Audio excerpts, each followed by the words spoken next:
हमें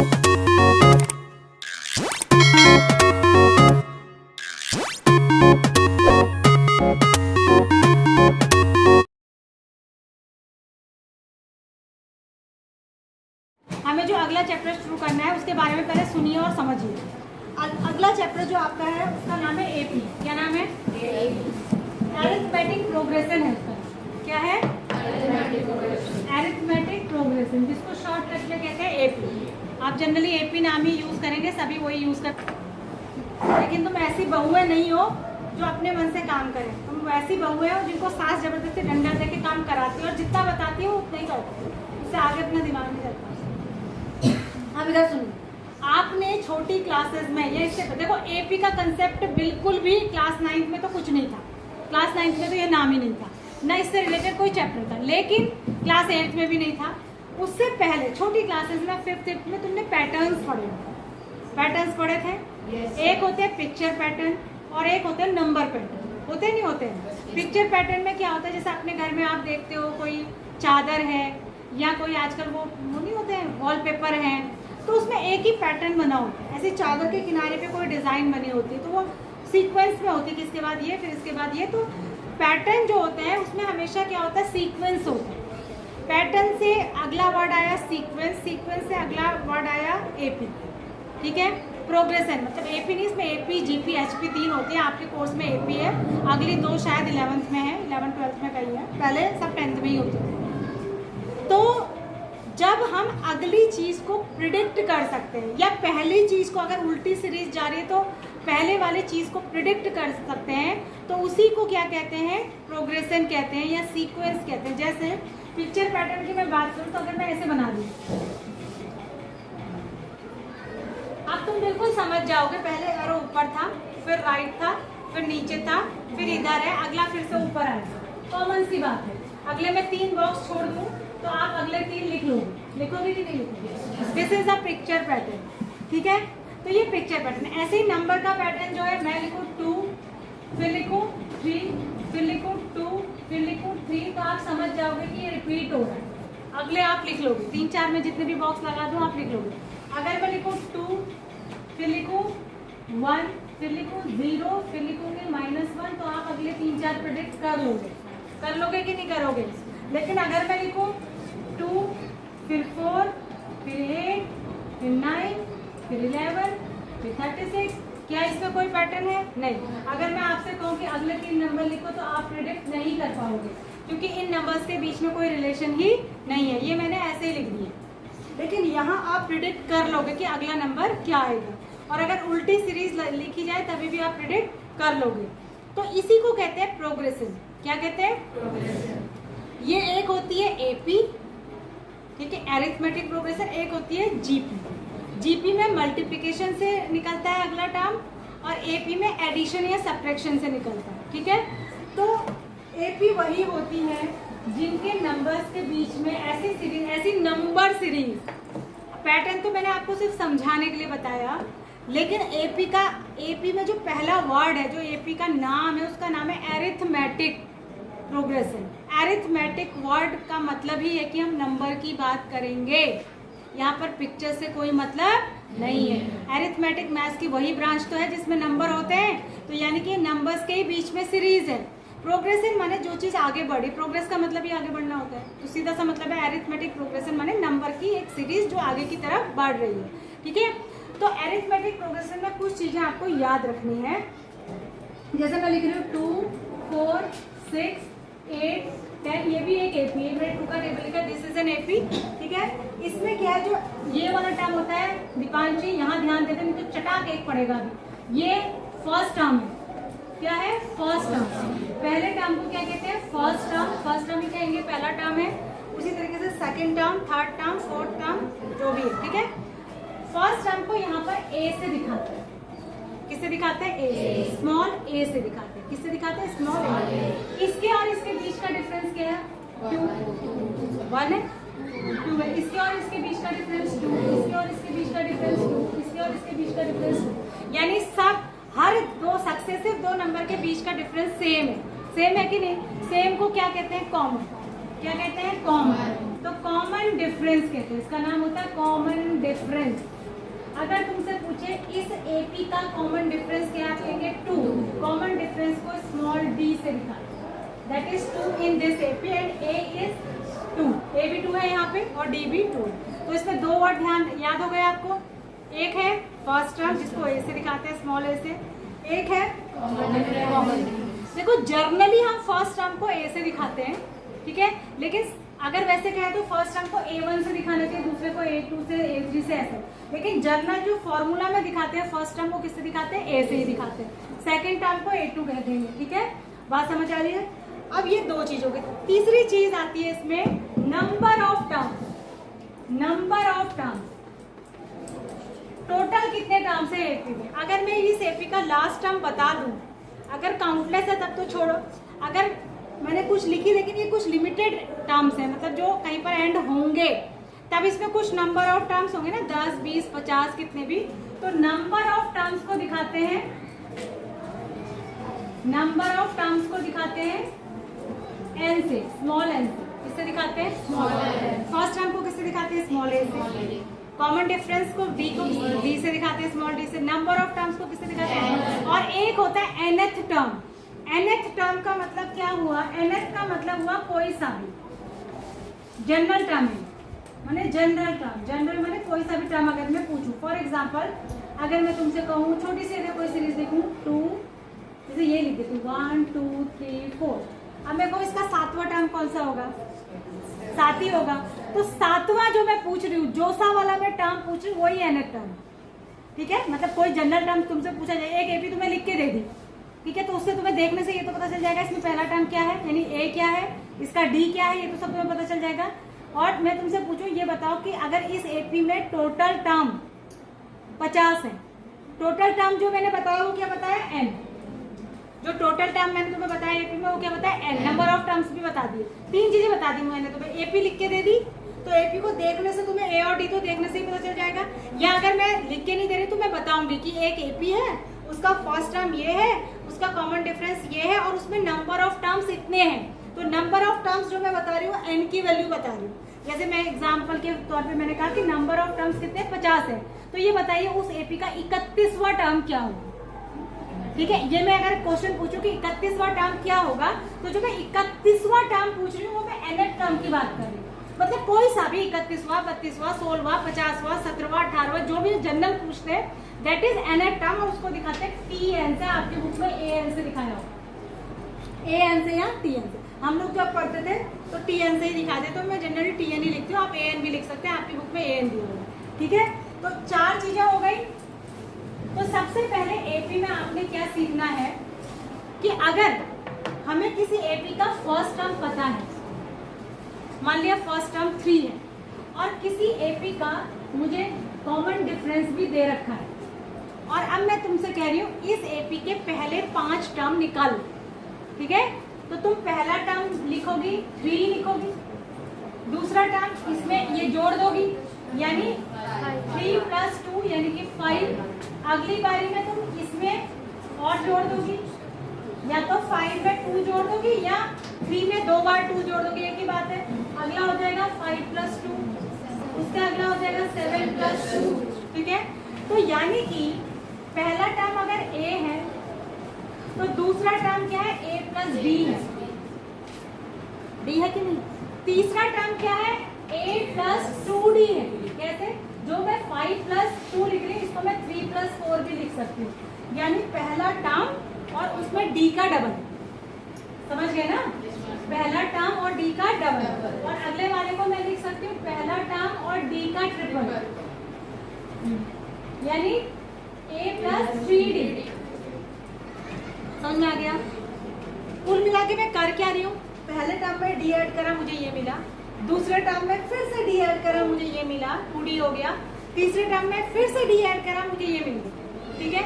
अब इसमें एक बात गौर करने की है, पहले टर्म में d आता ही नहीं है, इसमें d नहीं है। दूसरे टर्म, ध्यान देना मैं जो बता रही हूँ यही की है इसकी चाबी। दूसरे टर्म में ये टर्म कौन सा है? सेकंड नंबर का है, और इसमें d कितनी बार आया है? 1 बार, यानी कि जिस नंबर का टर्म होगा d उससे 1 बार कम आएगा, ठीक है। ये टर्म कौन सा है? थर्ड, और डी इसमें 2 बार आएगा। ये टर्म कौन सा है? फोर्थ, और डी इसमें क्या है? अगर मैं कहूँ कि 50वां टर्म बताओ तो वो हो जाएगा a प्लस 49d। होगा कि नहीं होगा? तो a तो मुझे पता ही है, 49 फॉर्मूले में ही आ जाएगा, d मुझे पता ही है, तो 3 प्लस ये कितना आ जाएगा? 98। तो कितना हो जाएगा? तो इसका 50वां टर्म भी हो जाएगा। ऐसी AP जिसका पहला टर्म 3 है, दूसरा टर्म सॉरी कॉमन डिफरेंस 2 है, उसका 50वां टर्म 101 आएगा। क्या अगर आपको AP नहीं पता होती तो ये आप बता सकते थे? मैं आपको एक जनरल बता दूं, एक मैं जनरल आपको सीरीज दे देती कि बेटा एक AP है, उसका पहला टर्म 25 है और उसका कॉमन डिफरेंस 4 है। एक एग्जांपल दे दूं, या ऐसे लिख के दे देती, इसके बाद 29 लिख देती, ये लिख देती। इसका मतलब ये वही है कि भाई पहला टर्म तो तुम्हें दिख ही रहा है, कॉमन डिफरेंस कैसे निकालते हैं? बाद वाले में से पहला घटा कॉमन। ये भी याद रखना, डी कैसे निकालते हैं? A2 माइनस A1, दूसरे टर्म में से पहले टर्म को हटा दें, यानी कि 29 माइनस 25 यानी कि 4। तो 2 तरीके से क्वेश्चन पूछ सकता है, या तो सीरीज ही दे देगा, उसमें तुम्हें दिख ही जाएगा कि A क्या है और D कैसे निकलेगा, या बता देगा जैसे मैंने इस क्वेश्चन में बताया था कि भाई पहला टर्म ये है और D है। अब मान ली मैंने ये सीरीज लिखी, ठीक है, अब मैंने तुमसे पूछा ये सीरीज है और मुझे देख के ये बता दो, ये सीरीज को देखो और इसे देख के जादू मंत्र से ये बता दो कि इस सीरीज का 500वां टर्म कौन सा आएगा। क्या तुम बता पाओगे? नहीं, जब तक तुम AP नहीं जानते तुम बता नहीं पाओगे। लेकिन तुम्हें अभी अभी मैंने फॉर्मूला बताया कि भाई अगर 500वां टर्म है तो वो आ जाएगा A प्लस 499d। क्या दिक्कत है इसमें? A लिख दिया 25, 499 तो है ही, D मुझे पता ही चल रहा है कि 4 है, तो कितना आ जाएगा? इसको सॉल्व जितना भी आएगा सॉल्व करके जोड़ोगे आ गया। समझ में आया? आया? तो इसका एक जर्नल फॉर्मूला बना nth टर्म निकालने का। कौन सा टर्म निकालने का? nth term. nth माने जर्नल कोई सा भी, उसको दिखाते हैं Tn से। उसका फॉर्मूला बना A प्लस क्या लिखूं? अगर nth टर्म निकाल रही हूँ तो B कितनी बार आएगा?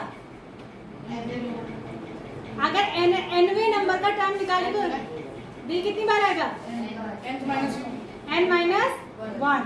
कितनी बार आएगा? n minus 1। ये फॉर्मूला है नेक्स्ट टर्म का। बस बच्चे क्या करते हैं, इसको रट्टा लगाते हैं, बुक में देखा और रट लिए, पता नहीं है कि फॉर्मूला बना कैसे।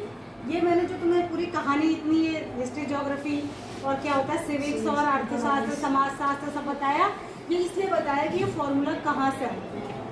Tn यानी कोई भी nth term equals to A plus n minus 1 into D. n minus 1 का मतलब समझ गए कि अगर 9वां टर्म निकालना है तो यहाँ 8 आ जाएगा, 8वां निकालना है 7 आ जाएगा, 10वां निकालना है 9 आ जाएगा, 50वां निकालना है 49। मतलब अगर जो से नंबर का भी टर्म, अगर मुझे यहाँ n की जगह 9वां टर्म निकालना है तो यहाँ 9 माइनस 1 आ जाएगा, यानी कि डायरेक्ट भी मैं लिख सकती हूँ A प्लस 8d। तो ये जनरल फॉर्मूला है nth टर्म निकाल। इसका 2 ही फॉर्मूला, एक nth टर्म निकालने का फॉर्मूला और एक n टर्म्स का सम निकालने का फॉर्मूला। एक क्वेश्चन तो ये हो सकता है और एक क्वेश्चन ये हो सकता है कि ये सीरीज है, इसके 100 टर्म्स का सम निकालो कि 100 टर्म में जोड़ के क्या आएगा, इसके 100 टर्म्स को ऐड करेंगे तो क्या बनेगा। तो उसके लिए एक अलग फॉर्मूला है, उसकी एक्सरसाइज अगली है। तो ये पहला फॉर्मूला, इसमें जो आप पढ़ेंगे nth टर्म निकालने का, Tn equals to A plus n minus 1 into D. आपकी बुक में लिखा है An equals to A plus n minus 1 into D. एक ही बात है। Tn से दिखाओ, Tn का मतलब होता है term n, nth term. An का मतलब है कि सीरीज को A से दिखाते हैं A1 A2 A3, तो उसने An कह दिया, एक ही बात है उसके लिए। इतना समझ आ गया? अच्छे से आ गया? इसमें से कितने बच्चों ने पहले पढ़ा था AP के बारे में? कुछ किसी ने नहीं पढ़ा? किसने पढ़ा था? हैं? पढ़ा था लेकिन भूल गया था। किसने पढ़ाया देखो? पापा ने? पापा ने पढ़ा? चलो ठीक है, समझ आ गया आपको? तो पहली एक्सरसाइज जो है आपकी इसी पर बेस्ड है। आप खोलो बुक 5.1।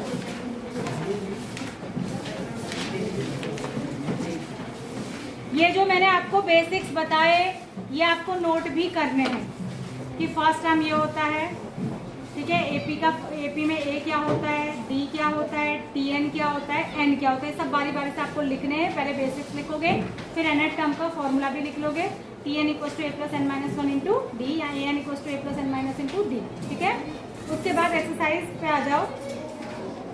एक्सरसाइज का जो पहला क्वेश्चन है, listen to me and look in your book carefully.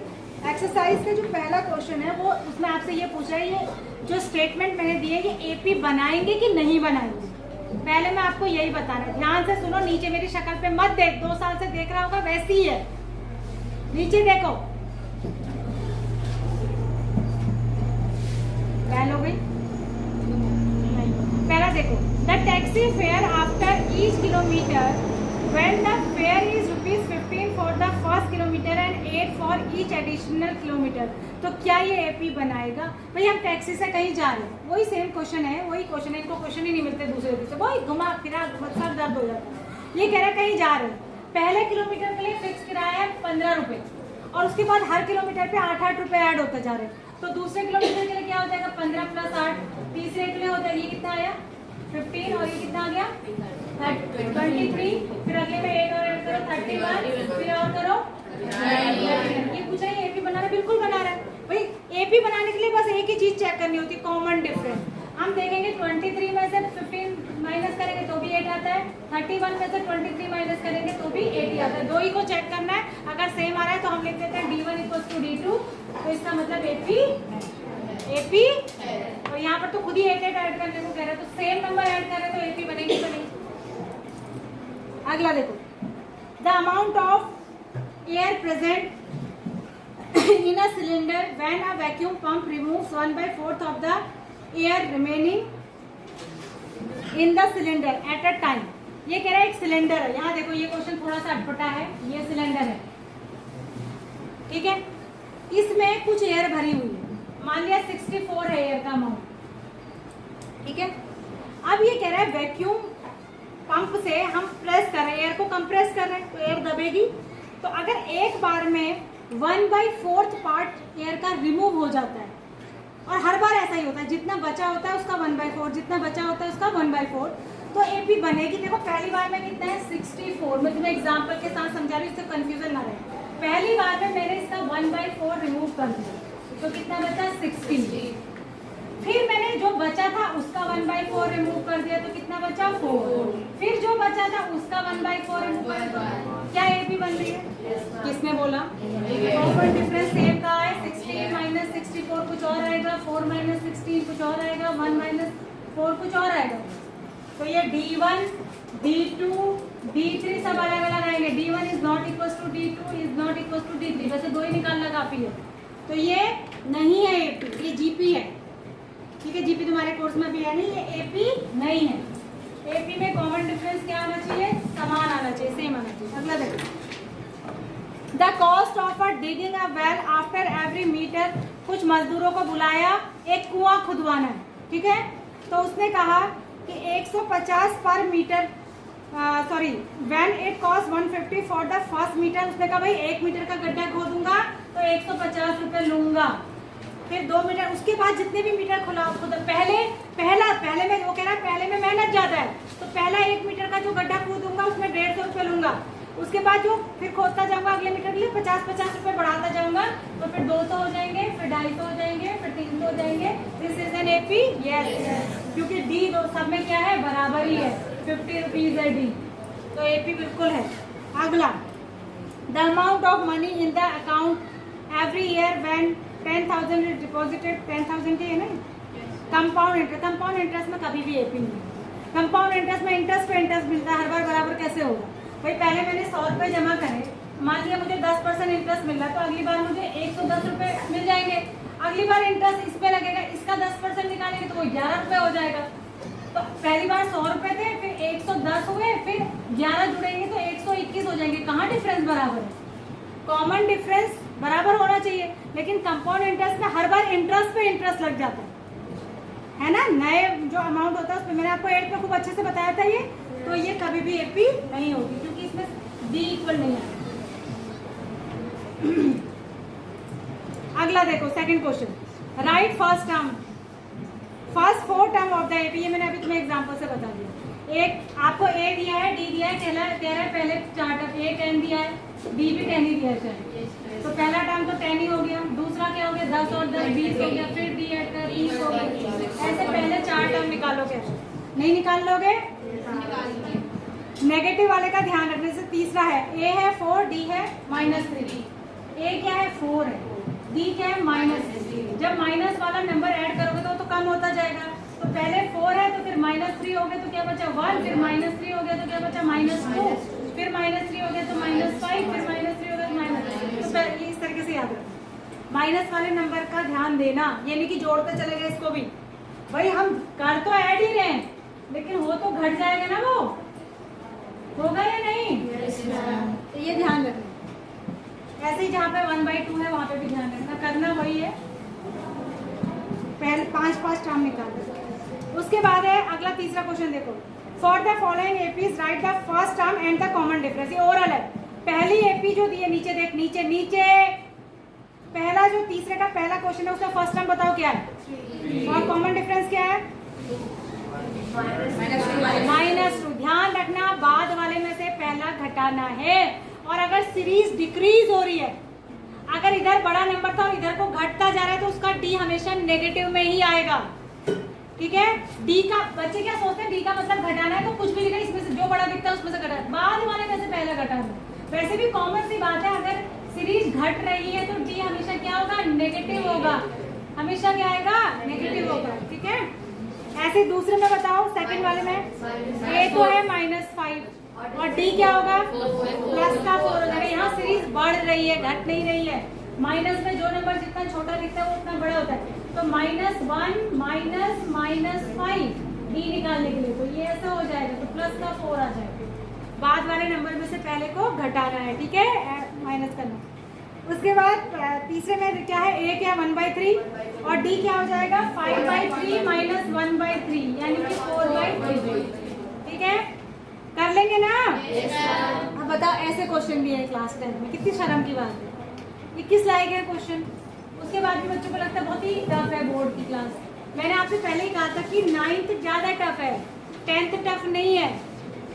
10th tough लग रहा है कि 9th टफ लगता था? 9th ज्यादा डिफिकल्ट है, 10th के आसान है चैप्टर।